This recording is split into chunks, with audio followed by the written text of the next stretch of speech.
Brandon, Scoop B. Robinson on the hypocrisy around Isiah Thomas. They praise Michael for being this competitive juggernaut and a jerk. They villainize Isiah for the same thing, quote unquote. And this is crazy. We're finna start getting on some of you Michael Jordan fans' ass because some of y'all are out of control. And it's this one guy, I don't know who he is. I would call his page name out, but he has so many. It's this one guy who likes to pull up when I'm talking about some shit like this.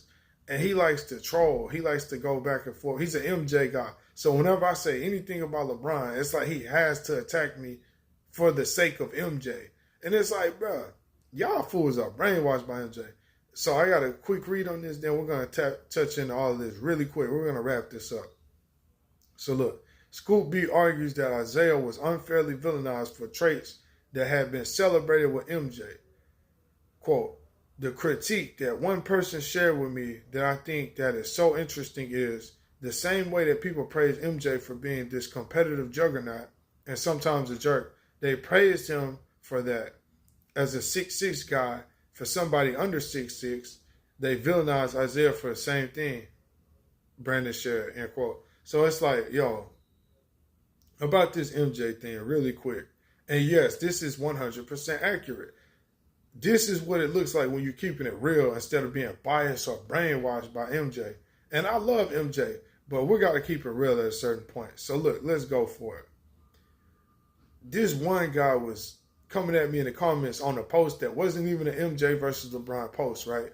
So I would call his page out, but I blocked this guy several times and he keeps coming back from random pages. He's probably going to see this too. So shout out to you, whoever you are, that keep watching my freaking page and coming back from different catfish pages to still troll me. Okay, so this is for you guys, you MJ fan guys that was on that shit. So, MJ, you hate Isiah Thomas for MJ being the same way, for one, right? To wrap this up really quick, I'm going to make a LeBron versus MJ video at this point because this is getting out of hand. These MJ fans are crazy. And a lot of them never even watched MJ for real. That's the crazy part. This guy was trolling, talking shit like about LeBron, coming at one of my posts about LeBron. That wasn't LeBron MJ, like I say. That wasn't the point of it. But anyway, so look. He's like, oh, LeBron isn't clutch. He lost in the finals, blah, blah. And I'm like, bro, you don't understand. MJ would have lost in the finals had he not retired those times. If he didn't retire after 93, he would have lost to the Rockets. That's 100% fact, I believe. He would have lost to the Rockets because that's the Michael Jordan, Scottie Pippen team that didn't even have Dennis Rodman yet. And for those of y'all that like to say, oh, MJ never had a super team, you're a fucking lie. It's just he didn't have to leave Chicago because Chicago is easier to make a super team at than Cleveland. For those of y'all who like to knock LeBron for the super team thing, but don't give it to MJ. MJ had the Bulls had 3 first-team all-defensive players.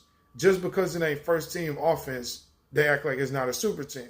Dennis Rodman, and they say, oh, LeBron played with D-Wade, a rival. So did Jordan. Jordan recruited Dennis Rodman. Same thing. It's just he didn't leave Chicago to do it. So, yes, Jordan played with his enemies, too. Dennis Rodman used to whoop Jordan's ass. He brought him on to the Bulls to help them win. Because you want to know why? They freaking lost in the playoffs to Orlando Magic, and they weren't going to win. So to beat them, he went to go get one of his enemies. They lost to the Magic when Jordan did come back for retirement. Everybody seems to ignore that. He would have lost in the finals had he made it to the finals with that team.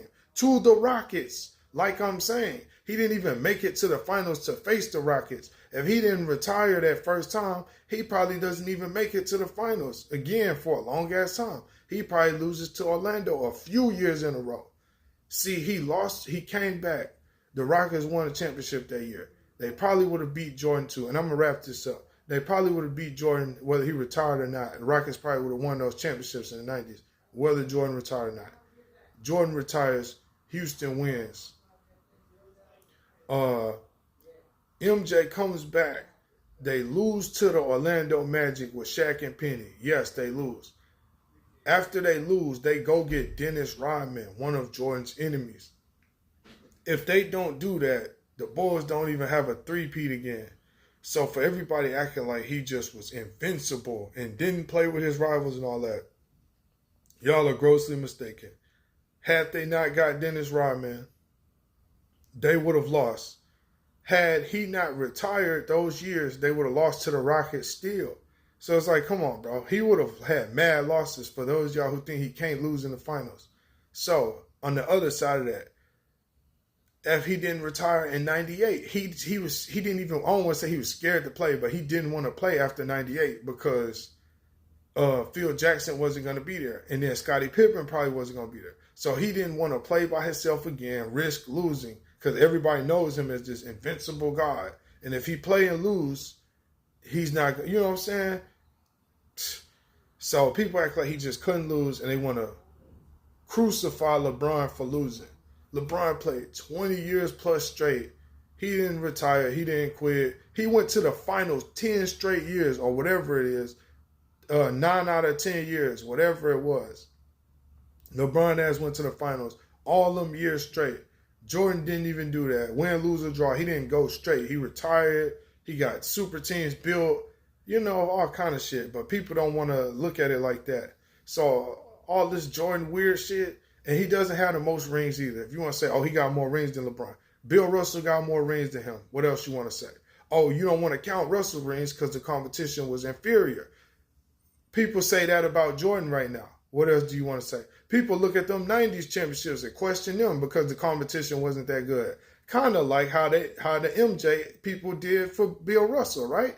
The MJ people, these MJ people are weird. There are some of you weirdos out there for real with this MJ shit. I don't know what it is. There are some people who really understand basketball and like MJ. Cool. But for these weirdos who just worship MJ like a motherfucker, y'all are crazy. These same people were saying, oh, MJ's the GOAT. He had 6 rings, 0 losses. And then if you say, oh, Bill Russell had 11 rings, they say, oh, well, them rings don't count because the competition wasn't what it is now. The LeBron fans are telling y'all that now. Y'all competition wasn't all that. So y'all rings don't really matter. Plus, there's rumors and evidence that the referees and shit cheated for the Bulls back then. So it's like, come on, man. Y'all want to count y'all shit. Y'all just want to be right no matter what. That shit is weird. And then y'all attack people for saying LeBron better, Kobe better. It's almost like y'all want to try to assault somebody's soul for not agreeing that MJ the GOAT. Like, get the fuck out of here, bro. Y'all are brainwashed. MJ got more rings than LeBron. Bill Russell got more rings than MJ. You don't want to count Bill Russell rings, but you want to count Jordan's. LeBron fans don't count y'all shit. So how about that? You don't want to count Bill Russell shit. LeBron fans don't count that shit. Y'all played them trash ass teams in the 90s. Man, that shit crazy. Quick thought.